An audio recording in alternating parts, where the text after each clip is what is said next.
Happy Tuesday, everybody. Welcome into a afternoon edition of GC Live. Talking Tuesday nights. It's just Talking Tuesday today as we continue to give you updates on what is going on in the transfer portal. He's Intern Joe rocking his JBJ Red Sox jersey. I'm Mike Yuva.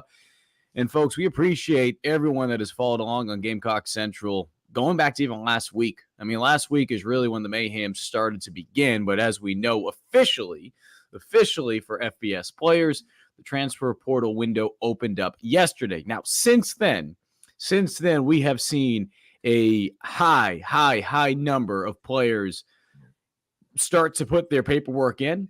And shoot, the last time I checked, and I'll check it actually right now to give you even a better indication. I mean, we're over 1,000 players currently in the transfer portal. Oh, yeah. Last season, we were just under, and I'm going to pull it up right now on the transfer portal wire. We'll share that with you guys. But last year, we were over 2,700 players who entered the portal. We'll get into some numbers a little bit later. I wrote a piece yesterday on Gamecock Central giving you guys an indication of how many of those players who entered the portal last year actually ended up on teams, how many players withdrew, and just the uncertainty that lies when you do enter the portal. Because, yeah, realistically, when we talk about the blue chip players, when we talk about the studs, we talk about the stars, finding a place isn't the issue. Now, whether or not they go to another place and they have success, that's a different topic. But some of these players, they find out the hard way. Now, obviously, some of that has to do with chasing money. Some of that has to do with just getting bad advice, maybe from a family member, maybe from a friend, maybe just their own ego, whatever the case may be. Having said all of that, there have been certainly cases, and I'm not even talking strictly about South Carolina players go on to other places for whatever reasons, and things turn out good for them. But having said all that, if you're just joining us today, here's the latest. Here's the latest on the off the top of the show. South Carolina has been able to retain kicker Alex Herrera. To some, that might not seem like a big story. The reason why that's big is, well, what happened yesterday? Your starting kicker, Mitch Jeter, he officially entered the portal. So now, even though you're going to be bringing in a very talented kicker in Mason Love, part of this 2024 class, there's also some uncertainty there, right? He's a guy that can kick as a place kicker. He's a guy that can do kickoffs. He's a guy that can punt. But at the same time, too, he's a freshman. And that's not to say that he can't do good things. It's just that there are some unknowns, right? So having a guy like Alex Herrera who competed against Mitch Jeter, and I can tell you this, even heading into the competition 2 years ago, talking with South Carolina's all-time scoring leader, Parker White, he told me that he truly believed that Alex Herrera was going to be the starting kicker. This is before Mitch Jeter eventually won the competition. So I say that because I think it should give you a good sense of what this guy's all about. He's coming back for a 6th year.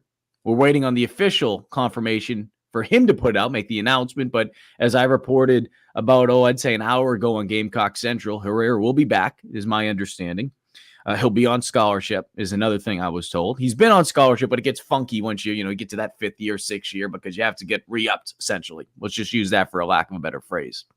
But being able to have him back, Joe, again, there's certainly other areas that South Carolina needs to improve on, retention, right? Whatever you want to call it for certain these positions. We'll get into some of the roster retention with the offensive line and some of the defensive players that we've seen. We also started to see some offensive players today, Big Tree, Luke Doty. But to you, what has stood out so far as some of the players that South Carolina has been able to retain? Because I think what people need to remember now more than ever is recruiting is obviously a key part. There's no question, right? Recruiting's a key part.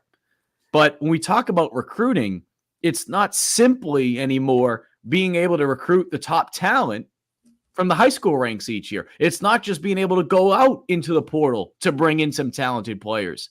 Whether you like it or not, it's also being able to retain talent on your roster from one year to the next. Yeah, Mike, plain and simple. There's a lot of things that South Carolina has already done in the transfer portal, whether you know it or not. There are obviously going to be some guys that are hindering on the edge of leaving. And I think, shout out to Garnet Trust. We've got him. I've got him scrolling below us, you can go to garnettrust.com for more opportunities, support student athletes. But yeah, Garnet Trust has played a big role in keeping a lot of guys here. I saw Will's comment, big tree staying. That's big. Yeah, it's very big. It's 6'3", 200 or 335 pounds big, offensive tackle big. So that's huge. Obviously, Tonka Hemingway coming back, Boogie Huntley coming back, Mario Anderson, like Mike reported, as well coming back. So South Carolina has already done a lot of work in the portal in terms of just keeping guys here. I think that's half the battle in college football nowadays. I mean, you look at a team like Vanderbilt, Southern Cal, Clemson's even got some guys entering the portal. So there are a lot of guys, transferring, looking for new opportunities. So nowadays it's just as hard as it is to hold on to guys as it is to go get them. So Shane's winning half the battle, keeping the majority of his depth. You would hope, obviously, Lenore Sellers can get himself a bag. Other guys like that on the offense will continue to follow the trend of signing with Garnet Trust and keeping those guys in house. And Mike, obviously, we'll get into the specifics of like who they're gonna go out and go get. But shout out to Garnet Trust. And then on my podcast this week, I'll have Jeremy Smith to break it all down too. So that'll be a really fun interview. Looking forward to that. A very timely interview to have Jeremy Smith of Garnet Trust on. Yep. Indeed, Joe. This is going to be something that we're going to see. I see Justin bringing this up. I'm going to get right into it. Yeah. Justin says, "What's the word on Nick Eamon-Ward? We have seemed to be able to hang on to a lot of our key players so far." So here's the thing, and this is why I'm hesitant to talk about some. And that's not to scare anyone. We're talking about Nick. From everything that I've been told.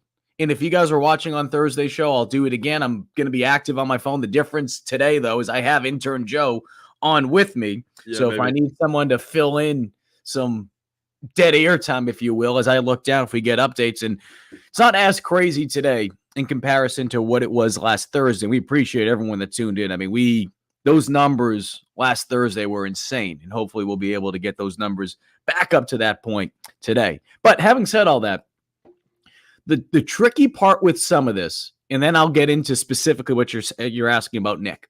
The tricky part about where we stand today when we talk about roster retention, right? Transfer portal, NIL, just whatever you want to group it all into, right? This just new era of college football. So when I talk about all those things and I say new era of college football, that's what I'm talking about. The tricky thing is, and it's as reporters, we're going out, we're gathering information. We're only as good as our sources, right? Yeah. And we're being told X, Y, Z. And I can tell you from having conversations with these sources that are as close to the program as it gets, you hear different things as to, okay, this is what's going on with this player. This is what's going on with that player. And then the next day or 2 days later, you get a phone call, you get a text, and they're sometimes telling you, all right, this player wants some more money. All right, this player, we've been told they're kind of, they're telling us one thing, but there's also this notion that they could be out shopping themselves around a little bit on their own.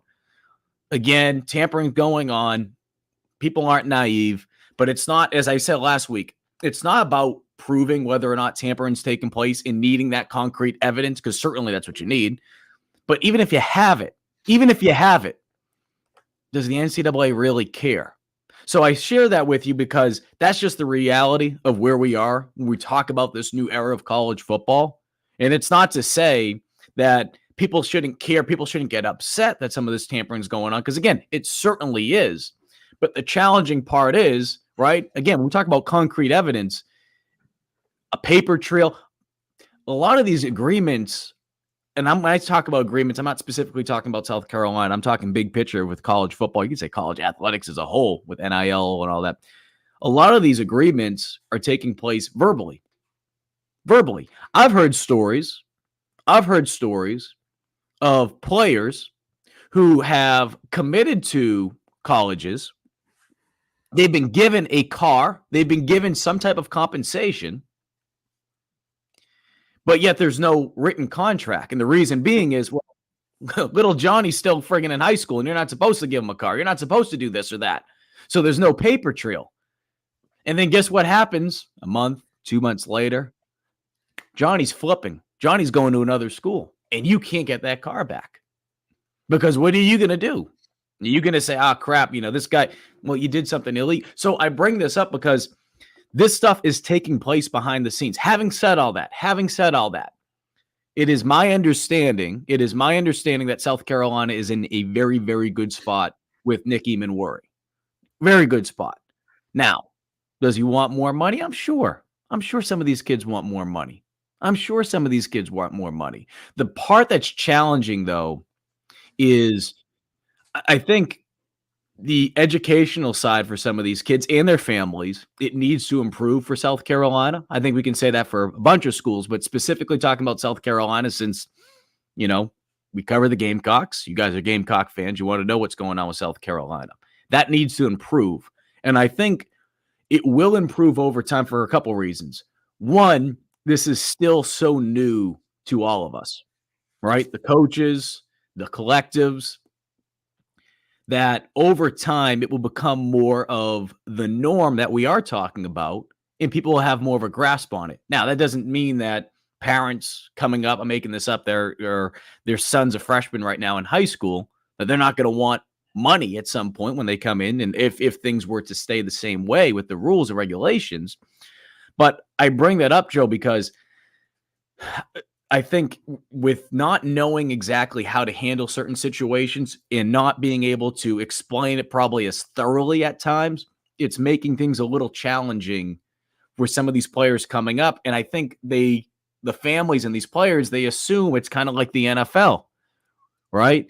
There's no cap space, but at the same time too, we're not dealing with billionaire owners here. It's a little bit different, right?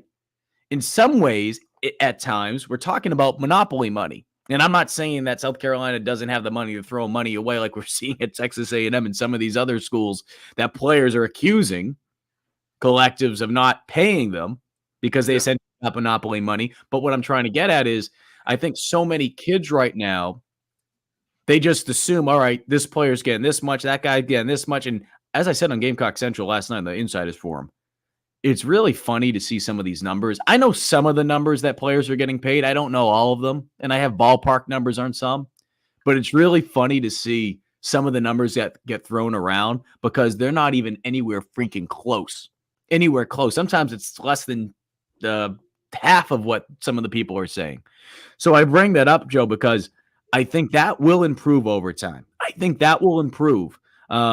But again, the original question with Nick, I think they're in a good place right now, but these are things, though, and again, I'm not specifically saying this about Nick. I'd say this about any player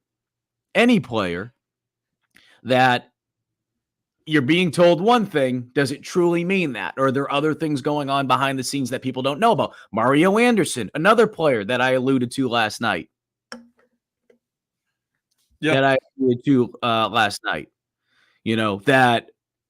is in a good place and should be making an announcement soon that he'll be coming back. But again, is there other things going on behind the scenes? And I'm not trying to scare anyone about Nick. I'm not trying to scare anyone about Mario Anderson. I'm not trying to say, okay, Mike's saying that these things are happening. No. I'm not saying those things are happening. These are things that are taking place out there, though. These are taking place out there with other and at other programs as well. And I think people need to be cognitive of that because until we actually have it, and we'll get into it a little bit more with what these NIL deals with Garnet Trust mean. Mm-hmm. But I will say this, Joe, and I'll let you have a thought because I know I've been rambling here for a little bit. But some of these NIL deals with Garnet Trust, what people need to know is they have a contract in place. So that's why these are stories that they are coming back because now there is a written agreement. Yeah, Mike, and I don't know how much of the new NCAA proposition of the regulations you've gotten the chance to read, but the NCAA proposed a new regulation for like a new subdivision of FBS and whole NIL, basically. This is their NIL plan. I had a chance to read over it this morning, and it is very in-depth. It's very advanced. It goes along with everything the NCAA is, kind of preaching about. And it essentially turns college football into contractual agreements where, players can get paid directly from their schools. That I think is the future. And, in terms of the NCAA, this is the most advanced plan. I mean, I essentially thought the NCAA was going to get passed over by the college football playoff. and it was going to be completely different. But what the NCAA essentially laid forward today, and I'm assuming what will end up happening is going to be a modified version. Everybody gets their piece, but today essentially it is the kind of the pathway for NIL. It's worth a read if you guys have the time to go check out. I'm sure we have stuff on Gamecock Central about it. It's very in depth. It's a lot to get through on this show, but it's very, very promising in terms of the future of the sport and all of the, kind of gray areas Mike was talking about. A lot of that will be solved with a lot of this regulation. And sure, there's still going to be the McDonald's bags and, people trying to cheat and that kind of stuff. But this is very groundbreaking in terms of everything that we've seen up to this point in terms of regulations and that kind of thing. But I did want to throw that in there because you brought that up, Mike, just in terms of how Garnet Trust is working right now and all of that. The NCAA just proposed this. It's going to be a little while before any of that gets into place, but it's very, very very much so on the uptick. So we have a lot of questions and they're kind of all over the place. And I would expect that on a day like today, and not just a day like today, but the week that we're in right now, it's day 2 of the transfer portal window officially being open. And just to remind folks, because you probably saw last week, there were some FBS players, not just grad transfers, but underclassmen entering the portal from the FBS ranks, certainly from the FCS, going back to the previous week since the FCS season ended. And if those teams didn't make the playoffs, well, you're going to hop into the portal. And some of these guys now bowl season FBS, unless they're, they're going to the college football playoff or, unless they're playing in a big bowl game, some of these guys are saying, all right, I don't care about the Twinkie Bowl or whatever. I'm going to hop into the portal now, and I'm going to try to get my name out there. Just to remind folks, because back in October, just not too long ago, just 2 months ago, I actually believe it was October 4th, so nearly 60 days ago, the NCAA changed the number when it comes to the window. Now, this is the winter window portion of the portal. That is 30 days. Last year, it was 45 days. The window officially opened yesterday. We will go 30 days. 30 days. The second window will take place, I believe it is in, and I'll pull this up again just to make sure because, some of these numbers, you lose track, and I wasn't a big numbers guy back in the day. I believe it is April 16th, okay? So April 16th to April 30th, a 15-day window. That is the spring portion of the portal window. So 30 days right now for the winter portion. You go from yesterday until Tuesday, January 2nd. And then in the spring, April 16th to the 30th. I bring that up just to remind folks because, again, even though I think some of you are educated on it already, a lot of you are probably still trying to figure out what's going on with some of this. And that is a very fair question to ask. We're all trying to figure out in some shape, way, or form the transfer portal, NIL. And some of this stuff, honestly, it keeps changing, it feels like, mentioning the portal windows for this year.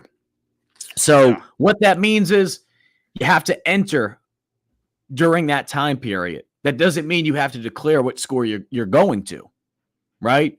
If intern Joe's over here and he enters the portal today, he can decide 2 months from now, 3 months from now, 4 months from now, whatever the case may be, as long as everything works out as far as the clearinghouse is concerned at said university, at said college. Yeah. So that's something to keep in mind on. What do we got here, Joe? Did you have another comment in mind? I'm going to get into some of the conversations about these contracts. Yeah. That stuff that I can share, because I think it will make people feel a little bit better about the direction that some of this stuff is heading in. Robert asked, any idea yet when coaching changes will happen? So, again, if you guys were watching last Thursday, live time, I'm looking down at my phone, I'm getting messages. It was one thing that we were told to keep an eye on from, I think, Thursday heading into Monday. As of right now, there is nothing. Nothing has happened. Having said that, and I wrote a piece actually last week on some things to keep in mind, and I'll read some of it right now. Because of the early signing day period, what we're seeing, and this isn't just limited to South Carolina, and that's not to say South Carolina is going to do this, but I'm just explaining what we've seen over the last couple of years. One of the things you run into is you have early signing day. You have early signing day. This year, it's taking place on Wednesday, December 20th. But what happens is a week plus after that, for a lot of these colleges out there, and obviously for our focuses on South Carolina, the coaching contracts are a yearly thing. It's not an academic year. It is a calendar year. So there are several coaching contracts that are set to expire at the end of the year. Now, that does not mean that these coaches will not be back next year, but it's something to keep in mind. And the reason I say that is because regarding any USC assistant coach, the buyouts are similar to the amount if they were to be fired. For example, if the buyout is, say, $200,000 for a coach to leave USC, if they were being paid $200,000, they would be paid $200,000 for them to be fired. If they were to leave, making this up, get a job opportunity somewhere else, they or the school that they'd be going to would be responsible for paying back that number, that $200,000, to the University of South Carolina. So I bring that up because there is math involved with some of this. And as we all know, when we're looking at USC, and I'm not saying USC's poor, they can't move on from, but you also have to keep in mind that with some of the things that have took place over the last couple of years, whether it be basketball, whether it be football, right? And you're trying, obviously, to continue to generate money that you can use for the transfer portal as well. You're not going to have to go out and, ask donors for this or that, which was the case a couple of years ago with Will Muschamp and his contract situation. But as of today, the coaches whose contracts are scheduled to expire at the end of the year, and again, that's not to say they won't be back next year, but I'm just trying to make a point here. Strength and conditioning coach Luedecke, tight end coach Jody Wright, wide receivers coach Justin Stepp, and defensive line coach Travian Robertson. That means that extensions will have to be approved in order to extend those contracts for any of those individuals listed. And that doesn't mean that South Carolina can't move on from another coach who I didn't mention there. But as I alluded to before, if they have years left on their contract, then South Carolina would have to pay the difference if they were to fire them, on top of the opportunity that South Carolina would have if a coach, went to another institution to coach. So those are some things just to keep in mind. But again, as of right now, no changes. But we're also in a point where South Carolina is trying to keep their recruiting class intact. And I know, I'm not saying South Carolina is doing this, but I know some in the past would say, well, we want to have our coaching staff in order and in place before signing day. Honestly now, and I'm not saying this specifically to South Carolina, just in general, I don't blame coaches if they go about it this way from a business standpoint. We talk about how players are making business decisions, right, with the transfer portal. Sometimes you got to look out what's in the best interest of you.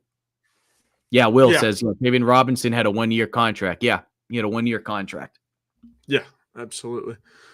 Rolling through it, Adam asks 2 questions. When will Daniel Hill make his decision, and is Harbor locked in?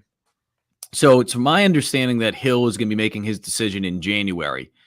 I'll pull up the exact date if I can, but I say that simply because the thing about the Hill situation, the whole timeline has been wonky, right? If everyone remembers, towards the end of August, he was originally set to make his commitment. Gamecock fans felt very good about where they stood. And then what happened? Well, he decides to delay that commitment.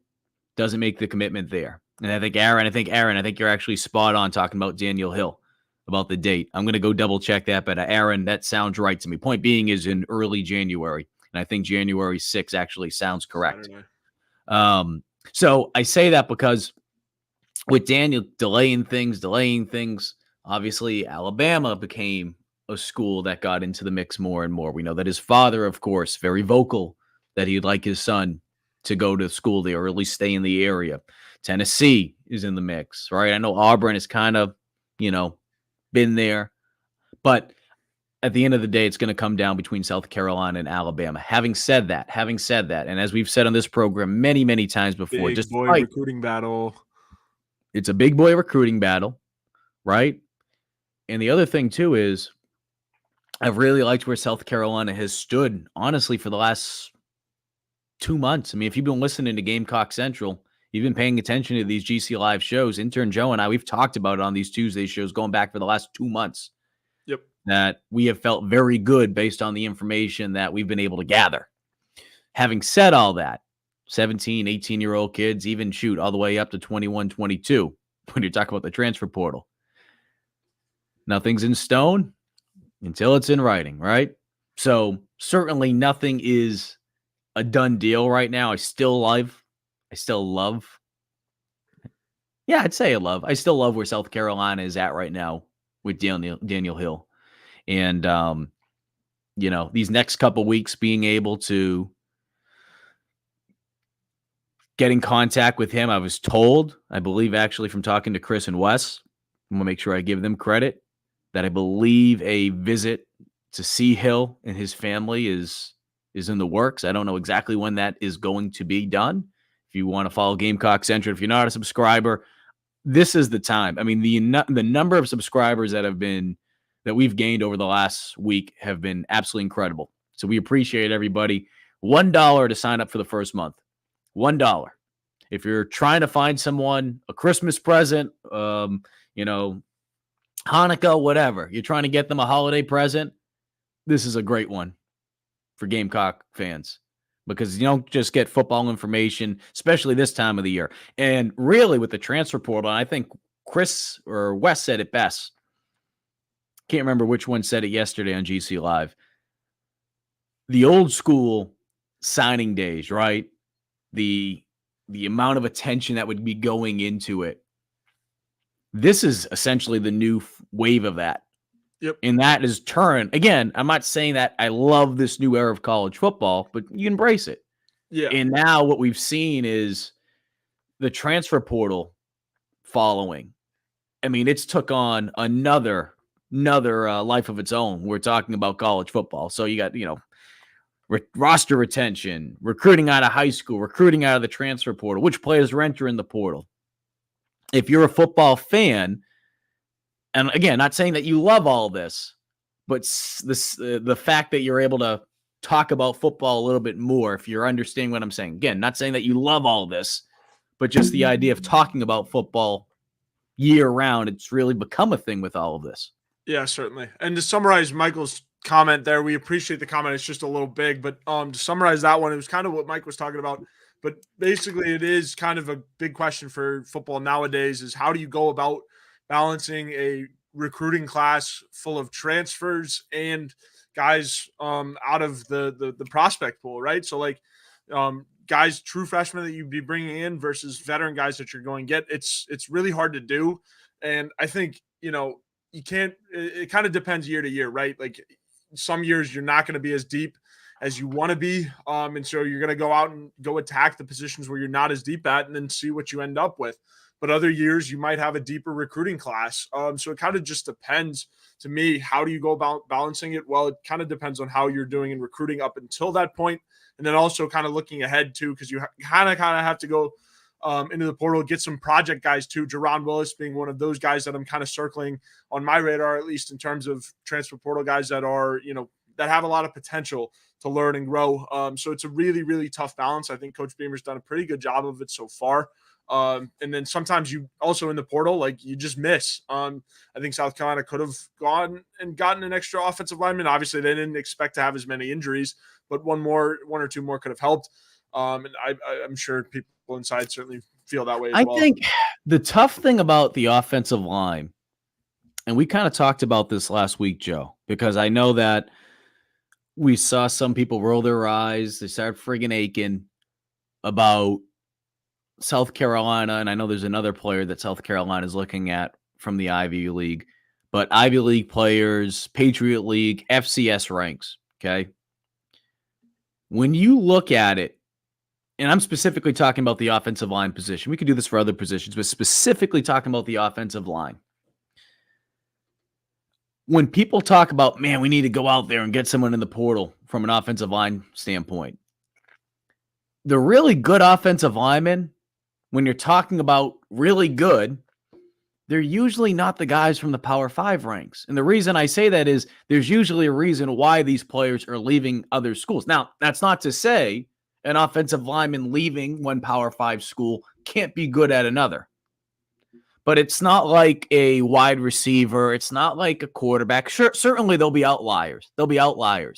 But the majority of the time, when a talented offensive lineman is leaving, it's usually coming from one of the lower ranks.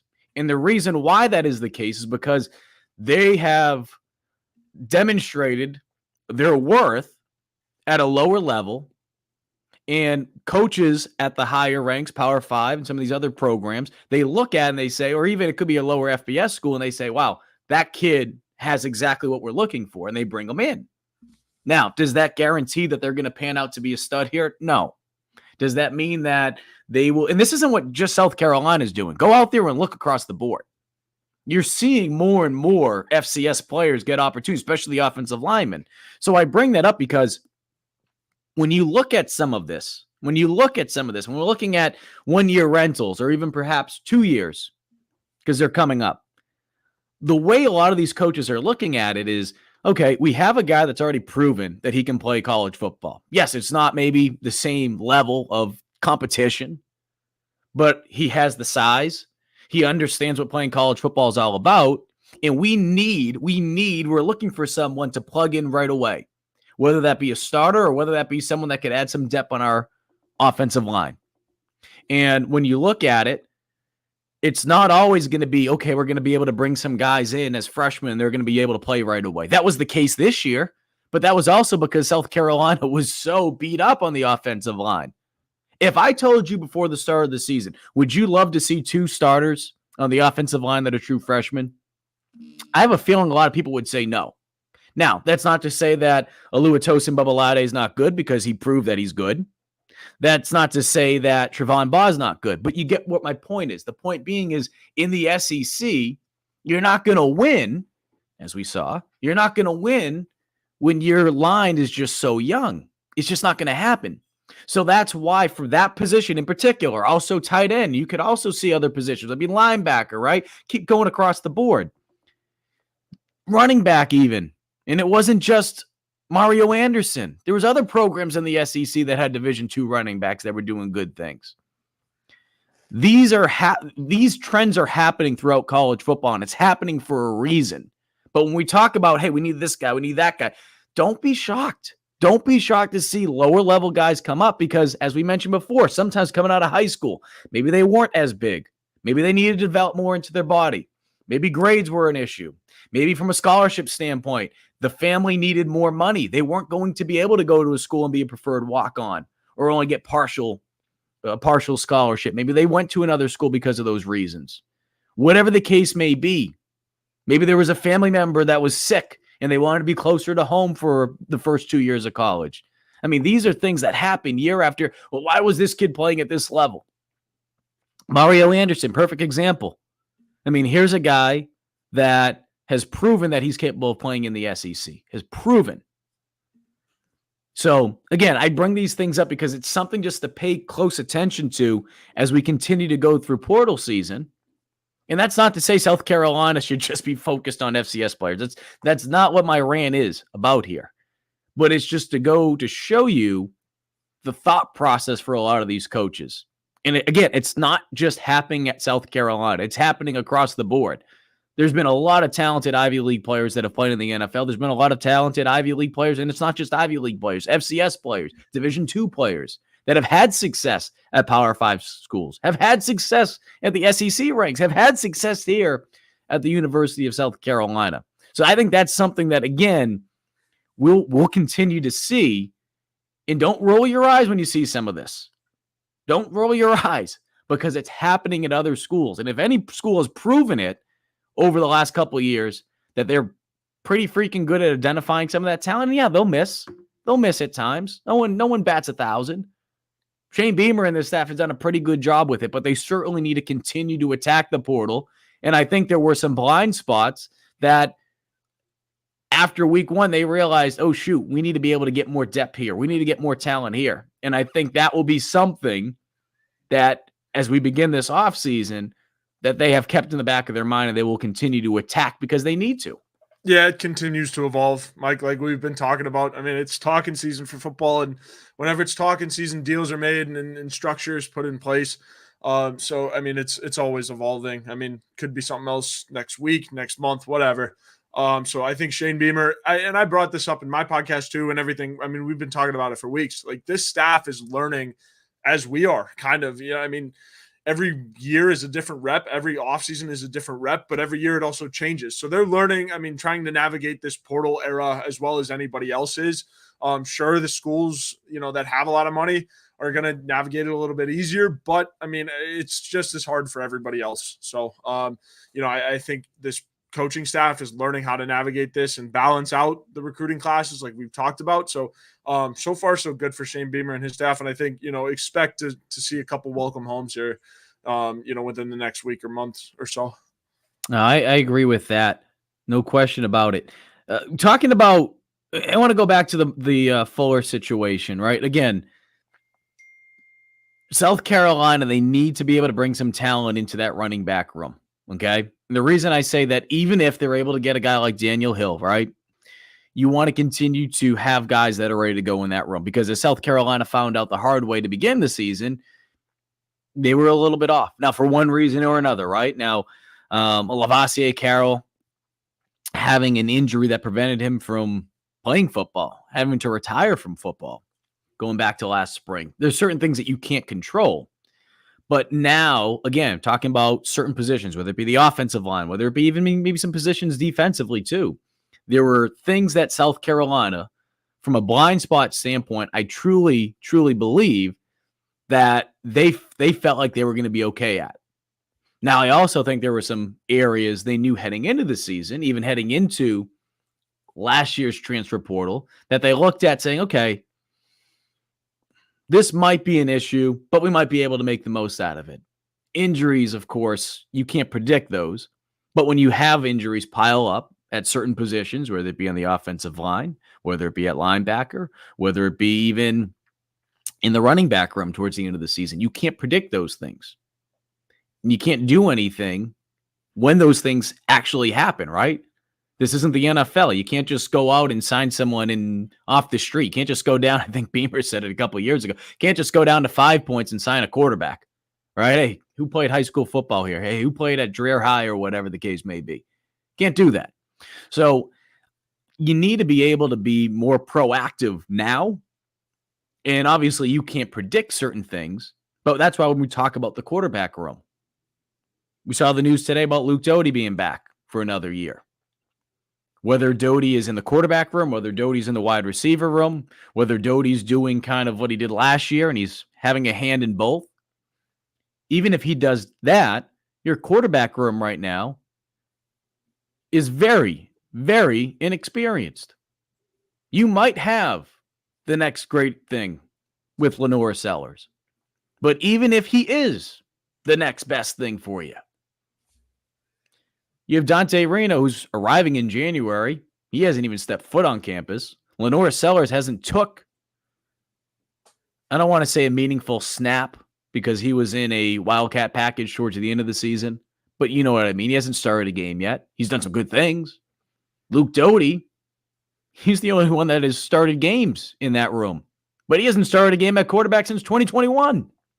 So I bring that up because you're going to have to add depth. You're going to have to add competition at multiple positions. I brought up, obviously, quarterback. We know offensive line. We know the running back room. But with Matthew Fuller and the situation with him, yeah, you know what's happening? And this goes back to what Joe mentioned with big boy recruiting. The guy balled out this year. The guy balled out. So what happens when a dude balls out? And a lot of people are looking at him at the time as, all right, yeah, it's a good player. But then at the end of the season, he moves up to being ranked the 11th best running back in the country. What happens? More people are going to be like, man, look at that dude. So I don't blame the young man. I don't blame the young man if, you know, he wants to enjoy the recruiting process. Would it worry me a little bit? Of course. Of course. But again, it doesn't surprise me. And this isn't specifically about Matthew Fuller. It's about anybody. Certainly the ties to South Carolina with Fuller playing for Connor Shaw's brother. I get that. But we'll have to wait and see how things play out. And again, and I'm not saying that I know something about the situation specifically, but if Daniel Hill comes here and seeing the steam that has picked up with Hill over the last couple of weeks, is that being used against South Carolina on the recruiting trails? I mean, we all know dirty recruiting takes place, right? Negative recruiting. And things are being said, sometimes to help said school. I wouldn't be shocked if that's being said to him. Hey, you see what's going on in South Carolina? Yeah, I might bring that kid Hill in. Yeah, they have some pretty talented guys in that room, you know? I'm sure that's being used against South Carolina to some extent. But if you're South Carolina, what do? Continue just to recruit the hell out of him like you have been? Guys like Reno, players that are currently on the team, whoever it may be, you got to stay on these kids. You got to stay on them until they put pen to paper on National Signing Day, whether it be the first period, which obviously would make a lot of people feel a hell of a lot better. Again, that is December 20th. So we're about 2 weeks away. 2 weeks and 1 day away. But if not, then you got to wait until the second signing day period, which, as we know from last year with Nicholas Harbor, you might age a little bit getting to that finish line.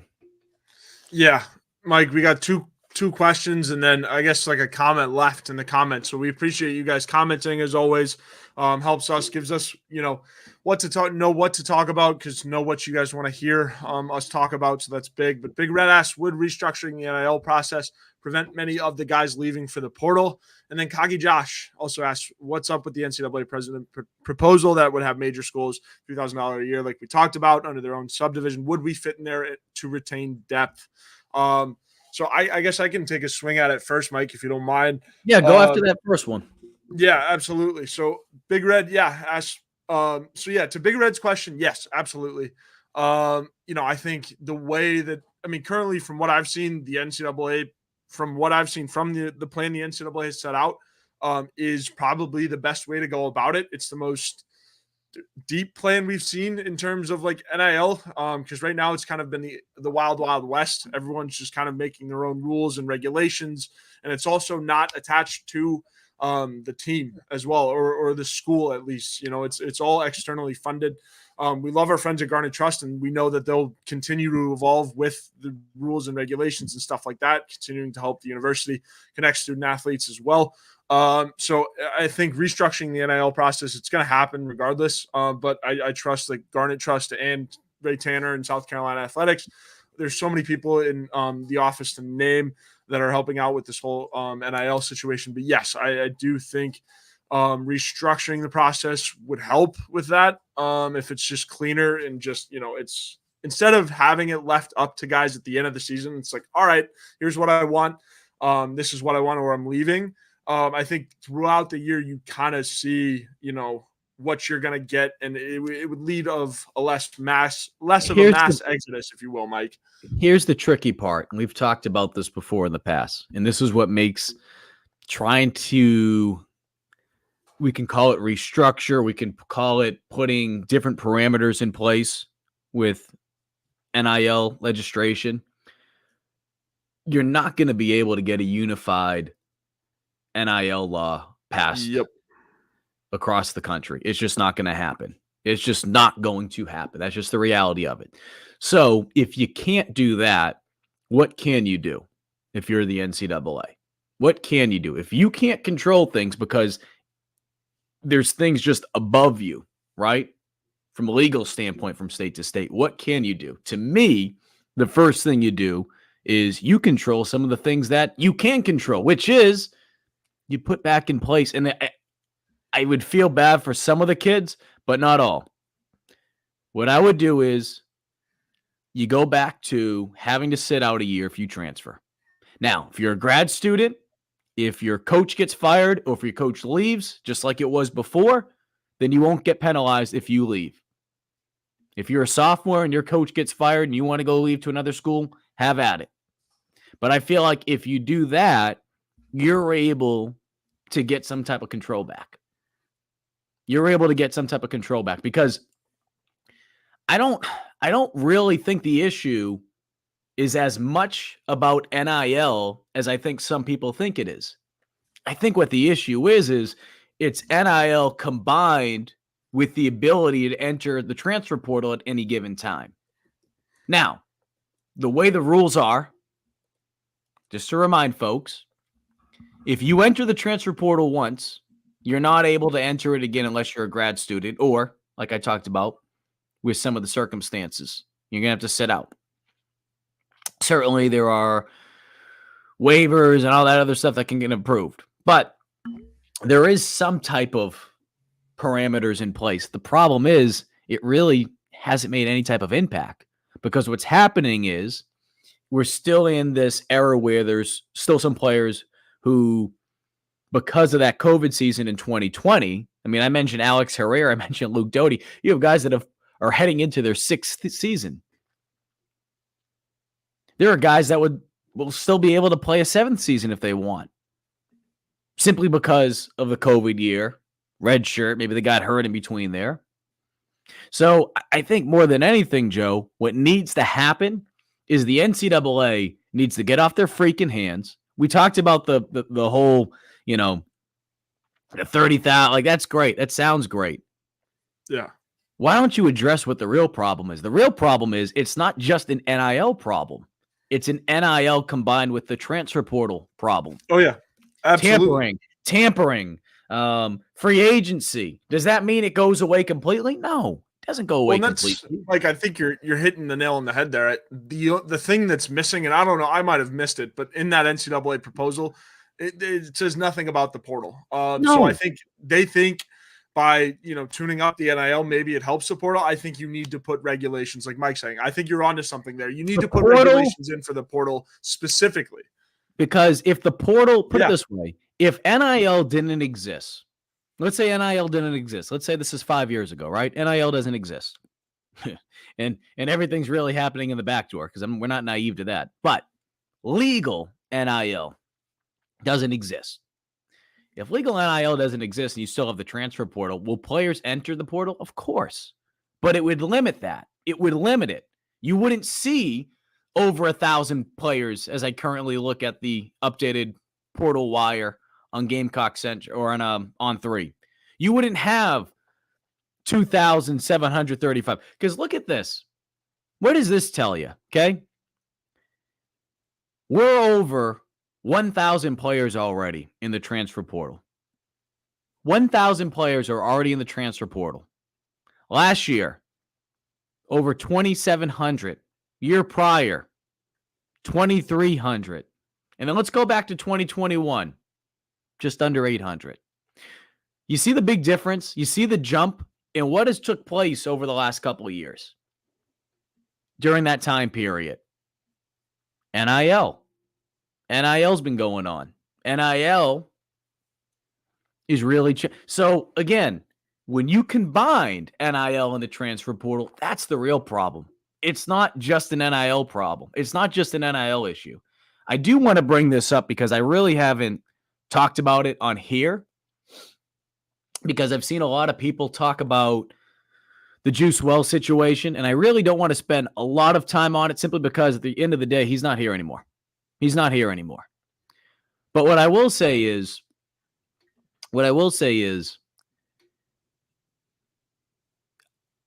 I had a ballpark number of what Juice made last year, and I had an idea of how much he was going to be making this year if he were to come back.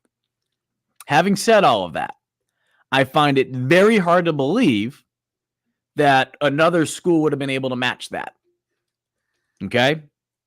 So what I'm trying to get at is it wasn't just an NIL problem in terms of retaining Juice. When people ask, why isn't Juice back anymore?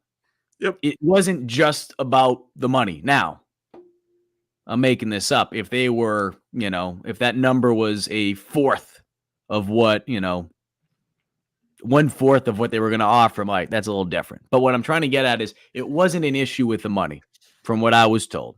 He goes to another school, let's say, I don't know, Texas, and they were offering him just over half of that would have likely happened.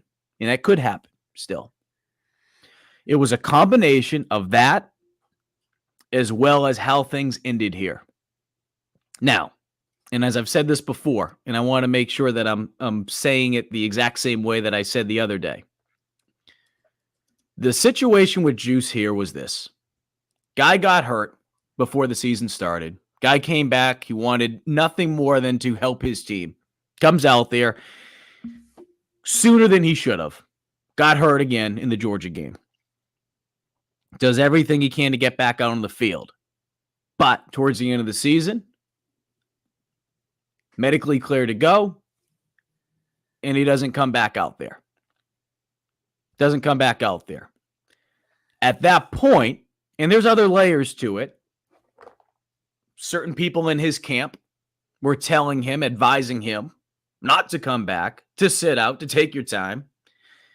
And it caused, I think, a lot of added clutter in Juice's head. Because I don't think Juice is a malicious person. I don't think Juice was out there on purpose trying to piss anyone off. But I think it really cluttered his head. And because of that, and especially where USC was towards the end of the season, needing to win out in order to become bowl eligible, it frustrated some people in that building. Naturally, there was some frustration between people in that building, Juice, and Juice's camp.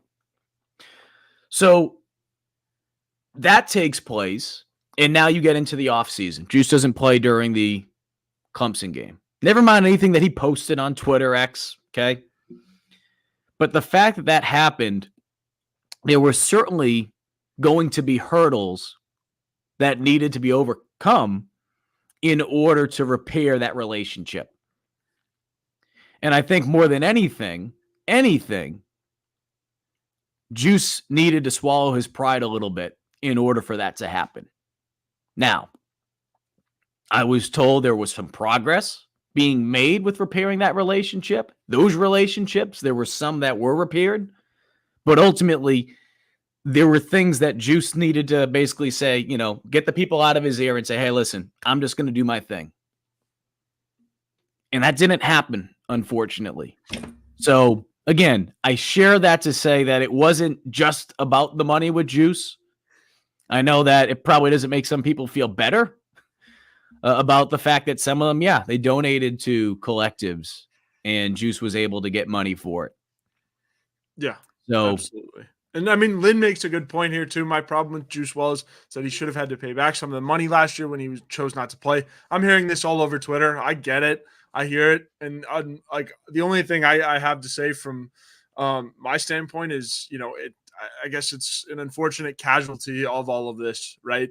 Guys get hurt and all of that. And so, Mike, I don't know if you have anything else to offer on that, but Lynn, at least I can do is say I hear you guys all on Twitter and everything. I put this out yesterday because I don't want to get into the specifics because some of this is fluid. It's a fluid situation. But I put this out yesterday. There's a lot of gray area with NIL. Things aren't going to be perfect. But over time, collectives will learn and adjust. So think about what I just said there in response to what we just talked about. Again, I don't want to get into some of these specifics with it because there's a lot of things that are fluid. But I'll say that again. There's a lot of gray area with NIL. Things aren't going to be perfect, but over time, collectives will learn and adjust. I know for a fact that Garnet Trust has been hearing everything that fans have been expressing displeasure about. And it's not even, going all the way back these last couple months about XYZ. I'm talking about what has transpired over the last week specifically. But they've heard your concerns. And that's why you're starting to see them put on a clinic in the past 48 hours now with the number of guys that they're signing. And again, I don't want to get into the specifics, but there's going to be parameters put in place a little bit differently in comparison to how things were put in place prior. And there are contracts that these athletes are signing. Ju signed a contract, but again, things are going to be a little bit different. Let's just put it that way. So again, I don't want to get into the specifics because there's things that are going on still. But as I mentioned, you can't go back, right? You can't go back. You can't go back in time. There's no friggin' time machine here. But you learn and you're able to adjust moving forward. So I'll kind of just put it at that point. Yeah, absolutely. We're getting a lot of questions about the whole Juice Wells situation. Trying to keep up with all of them. Let's see, what do we got? Do you guys think USC should take a look at Julian Fleming in the portal? Skull, TYA, catch 87 or 84. Julian Fleming. Mike, does that name ring a bell? There's guys that Wes and Chris are monitoring. Mm-hmm. They would have a better idea than me. What I've been doing really is I've been focusing heavily on the guys that are here. Now, there's some guys that I hear. There's some guys that are here that you know, that I'm hearing names that could be coming here, but I'm going to be honest, I haven't been paying attention as closely to the guys they could be looking at, other than a few handful of guys. But Chris and Wes have really been on top of all that. Yeah, absolutely. So before, Mike, you want to hit the ads and we'll go final thoughts, but there was one comment I did want to shout out before we hit them. And Joe, honestly, I might keep things rolling here. If you have to get going, absolutely. Get going. I'm game with it too. Yeah, I mean, this is why we did the show at 2:00. You know, we appreciate everyone that's tuned in right now. We know that you guys have been locked in over the last week plus on Gamecock Central. And again, if you're not a subscriber to Gamecock Central, I highly, highly, highly, highly recommend being a member. And I'm not just saying that because I work there. It is incredible the amount of information that is being provided there between, you know, not just myself, but my colleagues, Chris and Wes, the information that we're able to gather. We try to share some of it here with you, but it's to give you a taste. It's to give you a taste. And if you want more of it, come on over to Gamecock Central. Join us over there. Enjoy the coverage. Enjoy the camaraderie on the message board, the good, the bad, the ugly, and be informed not just on what's going on with the transfer portal and everything that's taking place with football, but basketball. Obviously, they are off to a rocket hot start, both men and women. Big game, of course, coming up for the men tomorrow. They take on Clemson, up in the upstate. But baseball too is right around the corner. So all that that stuff in between. But having said all that, let's get into some ads. Then we'll come back. We'll talk some more. I'm not going anywhere anytime soon. We'll hit on a couple other things too that we haven't gone into before we wrap this show up, though. But absolutely. Jason, we're gonna keep it rolling after the ad read, so we're gonna keep it rolling. But wait, there was one comment that we can squeeze in before the ad break. Yes. We always want to bring light to our creative media people here. Justin King taking over Game Day Productions at Williams Bryce and all of football creative media. Shout out to him, title bump. And then they're also bringing in a guy named Eichel, I believe, to oversee Justin's previous role in overseeing all other sports. I'm excited to meet him, excited for the creative media team. They do a lot for this program, or for football, and just for the entire athletic department of the university. So shout out to them. And also shout out to our advertisers today, starting off with our good friends over at Liberty Tax. Taxiety is an uncertain feeling you get right before doing your taxes, but you don't have to go through it alone. The tax team at Liberty Tax in Irmo, Lexington, and Columbia will walk you through the process, clear up any confusion, and guarantee you'll get the biggest possible refund or your money back. It's tax time. If you're in a hurry for your refund, call on the tax team at Liberty Tax. They are fast, accurate, and guaranteed. On the other hand, if you think you might be owing Uncle Sam, talk to Liberty Tax team to make sure you're not paying more than you should owe. They'll find every possible deduction for you. Locally owned and operated, staffed by tax professionals from your neighborhood. Open 9 to 9 on weekdays and 9 to 5 on Saturdays with multiple service options. Start through Liberty Tax mobile app or through their desktop portal. Make an appointment or just walk in. Give a call to upload your tax documents. And when you come in, your return will be ready to review and sign. Give them a call on your screen right now. And for those listening, 803-462-5576. Once again, on your screen right now. And for those listening, 803-462-5576 for all of your tax needs, Mike. Today's show is also brought to you by our good friend Clint Hammond of Movement Mortgage. If you're in the process of purchasing a home, you know that finding the lowest rate right now in the market, it's not necessarily one of the easier things to do, but no problem. Do what Wes Mitchell, as well as former Gamecock quarterback Perry Orth, did when both those two were looking for homes. They gave Clint a call. Clint was able to make that process much easier for them. Give him a call at 803-771-6933. Once again, that is Clint Hammond of Movement Mortgage, a longtime supporter of not just Gamecock Central, but he is the big sponsor here on GC Live, every GC Live that you watch on this network.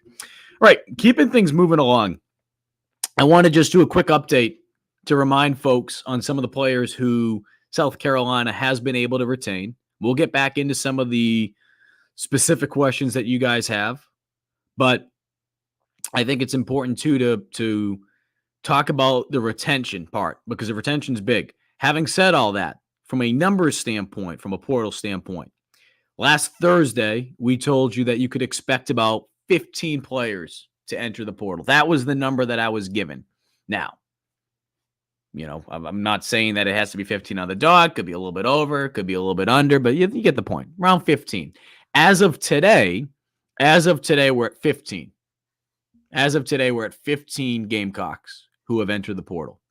Now, I believe, and I want to make sure if there's an update on one of them, because as of last night for South Carolina, 14 of them were appearing in the portal. But, okay, so as of right now, 14 of those 15 players that are expected to enter the portal have entered, the other one being an offensive lineman. So I say that because, and I said this last week, and I think some people rolled their eyes a little bit probably when I said it, but when we said on Thursday that things were not as bad as they seemed, especially from having conversations with people that are close to the program, inside the building, whatever, right? Talk to all of them. When we told you that, I think there were some people like, oh, you're just trying to blow smoke up, people's backsides here. Let's take a step back now. Let's take a step back. And Joe, you weigh in too. You let me know if I'm blowing smoke up people's backsides here, or if you think I'm onto something here. Yeah. There is no question. There is no question. In a perfect world, South Carolina would love to have Juice Wells back. There's no question. You can't replace talent like that when Juice is on his game. A healthy Juice, like we saw 2 years ago, if Juice is healthy, he were to come back next season, there's no question. No question. Mitch Jeter, phenomenal job. Phenomenal job. Kickers get overlooked sometimes, but as we've seen at this program, the importance of being able to flip the field, whether it be a Kai Kroger and what he was able to do 2 years ago, or what Mitch Jeter was able to do. Okay? Having said all that, though, what has South Carolina really lost big picture? Big picture, because you're seeing starters leave other programs. You saw Clemson lose some defensive backs. You're seeing other players. So I bring it up because what is really South Carolina lost? Big picture. It hasn't been as bad. And again, tell me I'm wrong. Tell me I'm wrong. Things have not been as bad as some people were making them out to seem on Thursday. Again, would you like Juice Wells back? Of course. Of course. But you were going to lose some players. I mean, that's just the reality of it. Every school, outside of probably the college football playoff teams, because we'll see that change towards the end of bowl season. But you're seeing guys stay at this program. You're going to lose some players. Some guys just don't want to be here. Juice Wells isn't here. Again, would you have loved to have Juice back? Absolutely. Would you have loved to have Mitch back? Absolutely. But as we mentioned before, Alex Herrera, next man up. Yeah, I'm not saying that South Carolina's wide receiver room, even if they're able to go out there and bring some talented guys in, is better than it was with Juice Wells in there. No kidding, it's not. But as a whole, it's not as bad as some people are making it out to seem. 15 players. You go look up and down the production that came from that room. Again, it's happening everywhere across college football, outside of probably the college football playoff teams, because who wouldn't want to stick around and try to get a ring, excuse me. Yeah. Big Red asks, what day is early signing day? Mike, do you have it off the top of your head? I'm sorry. Early signing day is December 20th. Yep. There you go. Let's see. So 2 weeks, so 17 days or whatever. Yeah, great math, Mike. 15 days from now. Yeah. Want to touch on this real quick. Trent asks, is Harbor returning? Sorry if it has been talked about already. Been tuned out for a few days. Yeah. I mean, there's been from everything, and I had a grocery list of players, probably between 30 to 35 from talking with people going back to last week, getting whether, hey, this is something to keep an eye on, or this is in good shape. And as I alluded to before, it's not to scare anyone about the Nick Eamon worries, the Mario Andersons, Nicholas Harbor, or insert player's name here. But the reality is there are situations going on. I'm not saying specifically at South Carolina, but there are situations going on where a player is telling, whether it be the collective, whether it be telling the program, whether it be telling his teammates, yeah, I'm going to be back. Everything's good. But the player himself or people in their camp, in his camp, are shopping them around. Tampering, yes. But again, as we alluded to before, unless people are stupid and they put stuff in writing, it's going to be very difficult to have some type of concrete evidence to prove that.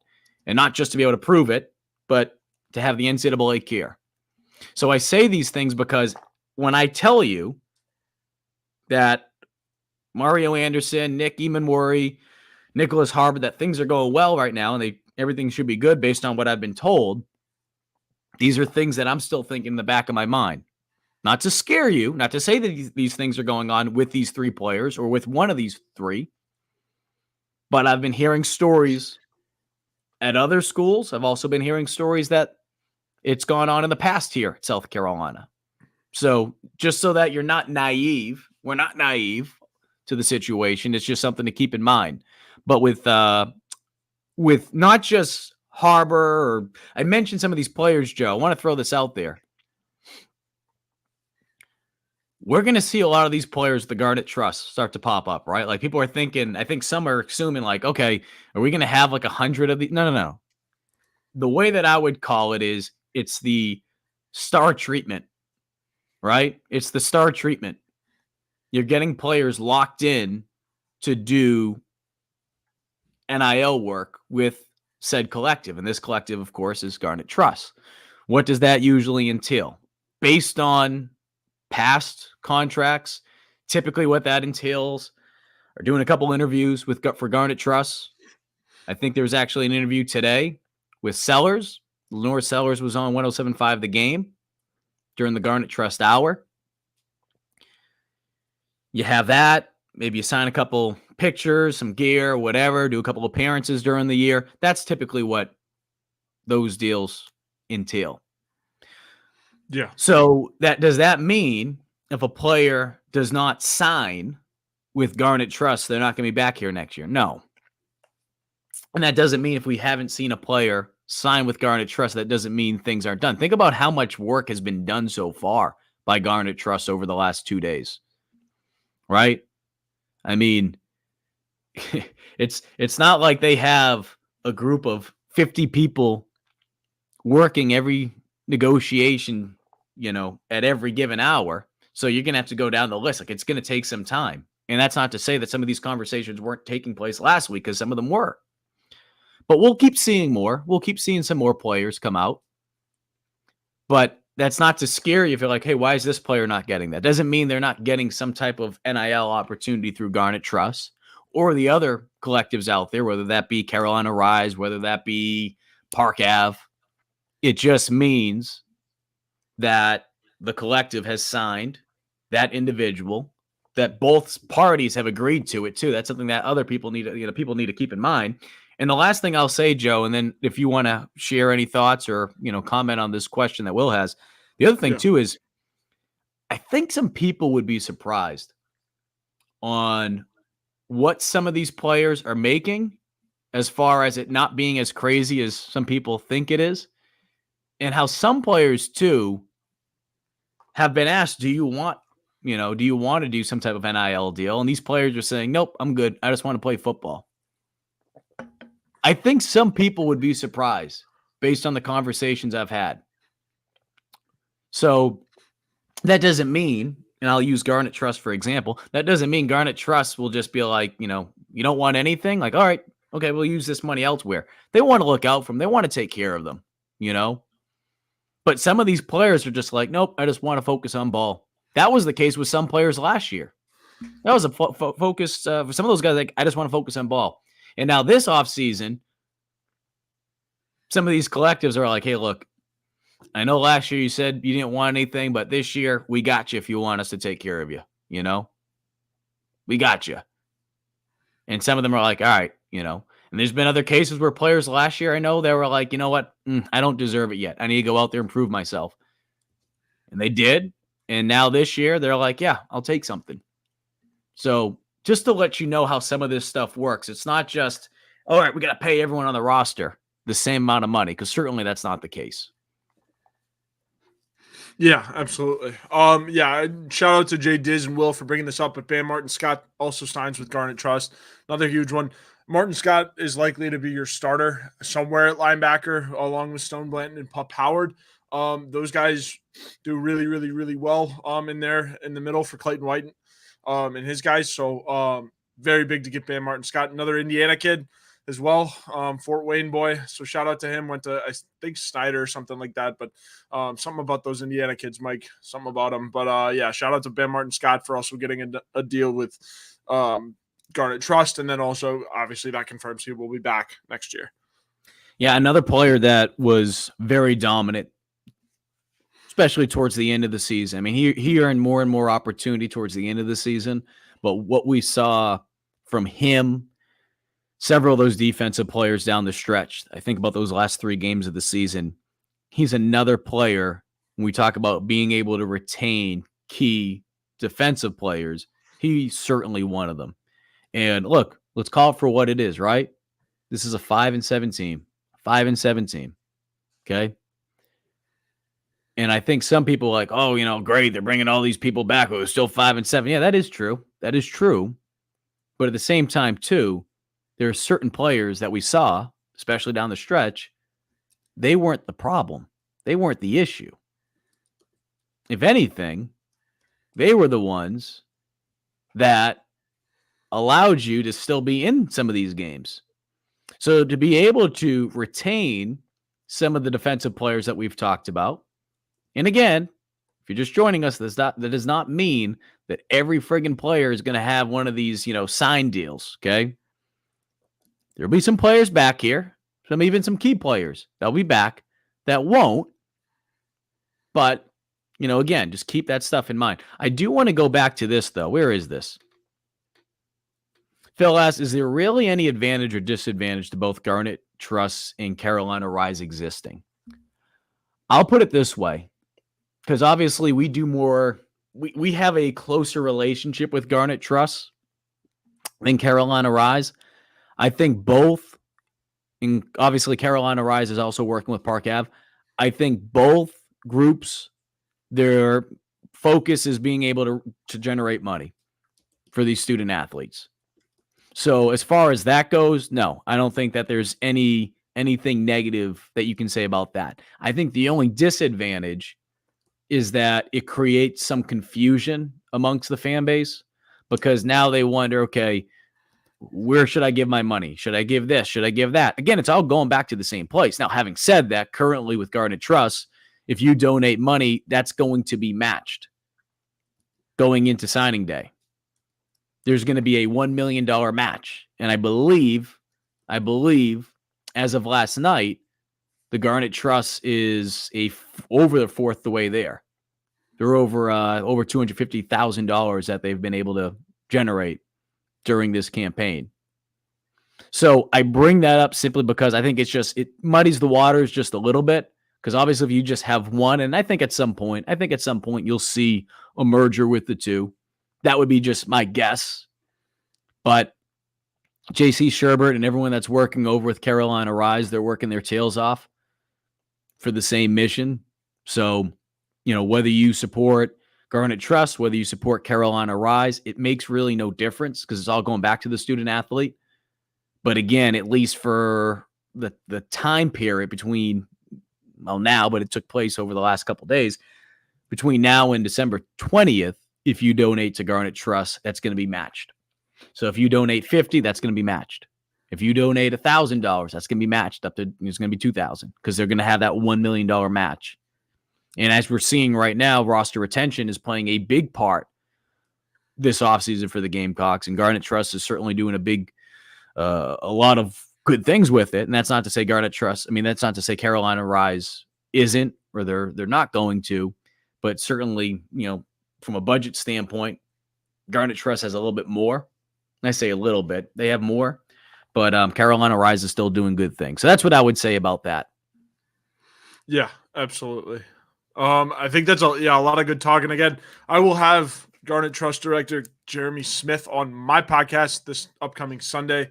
That interview is on Thursday, so it should be a really good one. I'm really excited to talk to him. Really timely, like Mike said, too. So it'll be the full rundown. And then, if you guys have any other questions, comments for Jeremy, I'm going to throw something, little mailbag in on the Insiders Forum just to kind of get an idea of what you guys want to hear from Jeremy. Because I have my questions. Obviously, you guys do too. So I'm going to try to cover all bases because NIL is, like we said, very, very much evolving as we go along. Yeah, so talking about Debo Williams. So Debo, it is my understanding that Debo is testing the waters with the NFL and trying to get a draft grade. If he has a high enough draft grade that he'll pursue it. What that draft grade is, I don't know. This is a new rule. I say new rule, recently put in place over the last couple of years, that players can get their draft evaluation. And if a player likes what they see, they might pursue it. Now, I think with the type of year that Debo had, I wouldn't be surprised if his draft grade is higher, his evaluation is higher.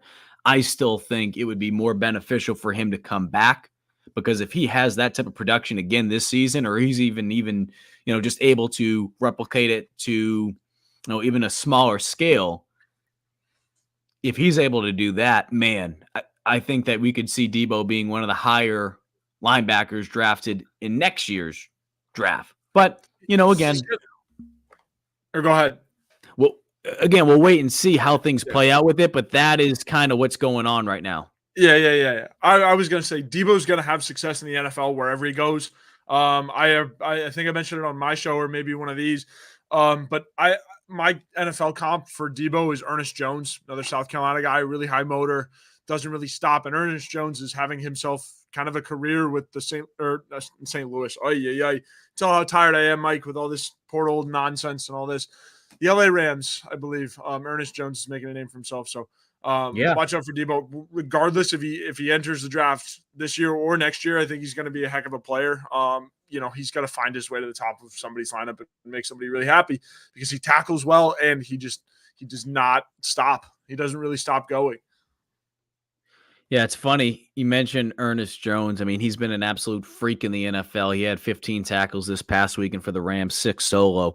And it's like he's a guy that typically is atop the box score each week for the number of tackles. We'll wrap up in a little bit. Joe, if you got to get going, no worries. We see the numbers staying steady, but, we still have a good amount of people still tuned in. Travis asked, what's stopping them from merging into one collective? I have my opinions on it, but at the end of the day, it's two separate entities that want to run things their own way. And I think at the same token, the goal is still the same, which is being able to help out these student athletes. So again, that's why I think at some point it will take place. I know some people want to look at it as, it's a Garnet Trust. It's a Gamecock Central Big Spur thing. I think that plays a little bit of a role, but I don't think it's as big as some people. It's not as big as some people probably think it is. I think there's other elements to it, which, again, just trying to be all on the same page. I think it will happen at some point. But again, JC Sherbert and the guys over at Carolina Rise are doing a great job. Jay Diz has a question, Joe. Yeah, any word on Kaba's rehab? It's going to be tough coming back from third knee surgery, really pulling for Kaba to get back. Yeah, I mean, nothing right now. Nothing right now. I think Wes and Chris actually talked about this yesterday. Nothing right now. But if there is some type of update, we will keep people posted, but nothing right now. I'd love to have him back. It'd be great. I mean, just, can't say enough good things about that kid. He's been very unfortunate. He's been very unlucky. I mean, I think that's the best way to put it. Joe, before we wrap things up, is there anything else that has really stood out to you over the last couple of days, whether it be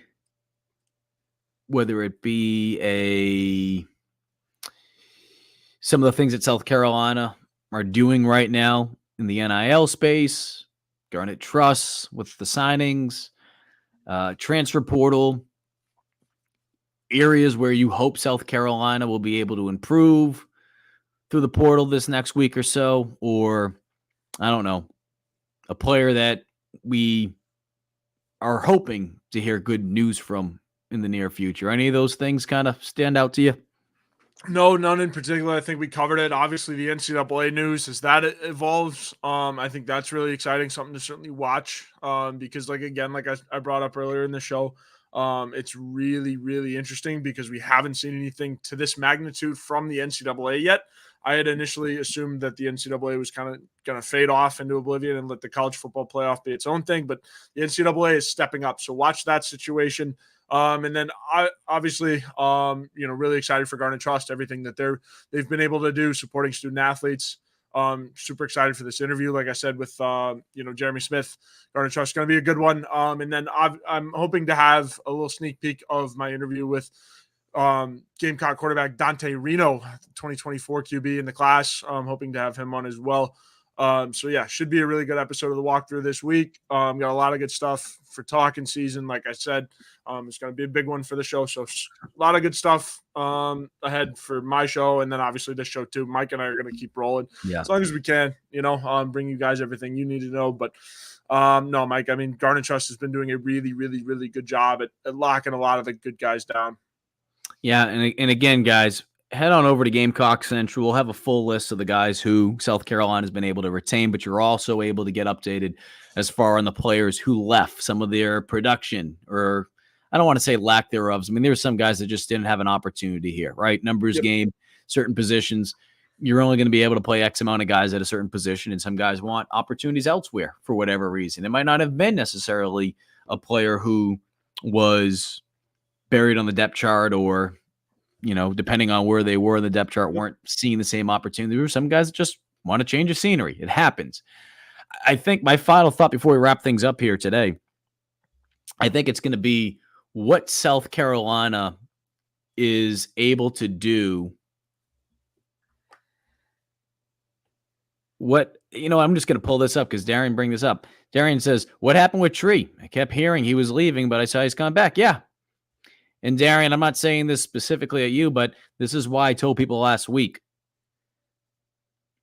And there's other Gamecock outlets that report, but I can only specifically speak about Gamecock Central. Unless Gamecock Central reports it, won't believe it. I'm just calling for what it is. There was a lot of crap out there last week, right? And the only reason I'm going to be entertaining some of those thoughts is just to make a point. There were some people saying, oh, Tonka's leaving. Oh, this person's leaving. That person's leaving. And I just sat there and I'm just like, what are we doing? What are we doing? So I say all that because there's a couple things to be cautious of, especially this time of the year. I think I saw one account last week. Someone screenshot it and sent it to me. Be careful about some of the things you see on X, number one. Number two, make sure it is the actual freaking account because people will change their names, change their pictures. I know Twitter/X, they've kind of changed some of their rules to prevent some of that, but still be cognitive of that because you don't want to get bamboozled and you see something, some guy's leaving, this guy's staying, whatever the case may be. We've seen that happen with myself. I've seen it with Gamecock Central account. I've seen it with other GC reporters. So, be cognitive of that. But again, head on over to Gamecock Central. If you're on the website, you're going to see everything. You're going to see everything, and you're going to be able to be in the know. Be in the know. Oh, and then so people are asking about basketball real quick. Jack and I will have the hard foul on Thursday this week because the men's and women's team both play on Wednesday, I believe. And then this week will be a women's basketball focused episode. We'll still talk about the men's team plenty. Our guest is Jonathan Hampton, friend of Gamecock Central, was a manager for Dawn Staley for 5 years, even throughout when he was in grad school. Really, really knowledgeable cat. Excited to have him on the show as well. But for all your basketball stuff, hit up the hard foul on Thursday. We're going live at 6, I think. So for everyone commenting about basketball, we'll be over there on Thursday. Perfect. And I think moving forward, at least during this transfer portal time period, and again, portal opened up yesterday for FBS players. We saw some players already in the portal before that were non-graduates. But I say that because the next 30 days, it's going to be crazy. You have National Signing Day. The early National Signing Day period will take place in just over 2 weeks on December 20th on Wednesday. I'll talk with intern Joe, but we might be doing these shows at 2 o'clock just to stay consistent with what Chris and Wes are doing with the other GC Live shows, so that if you're enjoying the GC Live coverage each day at 2, that you'll be able to continue to enjoy it at 2. Because we know that the other GC Live shows throughout the week outside of Tuesday, they take place at 2. So I think we're going to move them on up. Darian says, yeah, it's hard to know what's true because people will say anything for clout. I hear you. In Marion 26, I want to pull this up. We'll wrap things up in a minute, Joe. Yeah. We actually lost more key pieces last year than this year so far. Yeah, and again, I'm not trying to sit here doing like mental pretzels. And Marion, I think you understand that. And I think the majority of you listening that aren't jabronis, you guys understand it. That when you look at it, again, it's not as bad. There's a saying in football. There's a couple sayings in football that that stand out to me when I think about this quote. It goes back to my days as a player, but you probably have heard Beamer. You probably have heard some of the players say it. When you go back and watch the tape, things aren't usually as good as they may seem, and they're usually not as bad as they may seem. When I think of a case like this, things aren't usually as bad as they may seem, and they're not as good as they may seem. So that's kind of what I would say about that. Appreciate everyone that tuned in today. We will keep you posted on what's going on the recruiting trail for South Carolina as we get ready for National Signing Day on the 20th. We'll keep you updated as to what's going on in the transfer portal. And again, be sure to stay locked into Gamecock Central for any updates, not just on players, if there's any changes to the coaching staff, if there's any players that South Carolina will be bringing in from visits or potentially could be going out doing home visits, we will keep you posted on Gamecock Central. He's intern Joe. I'm Mike. You appreciate everyone that tuned in today. If you missed any of our show, head on over to the Gamecock Central YouTube page where you can watch this show in its entirety as well as other GC shows. Or if you're a podcast listener, head on over to the Gamecock Central Podcast Network. Enjoy the rest of your Tuesday, folks. We will see you on Thursday for GC Live Talking Thursday. No, it's GC Live Afternoon Drive. Joe, all these freaking shows, Joe. I don't even know what the show is anymore. Mike. Portal, NIL. We're evolving. Never a bad time to be subscribed to Gamecock Central. Yeah. Hey, we'll see you Thursday. Bottom line. Take care, folks.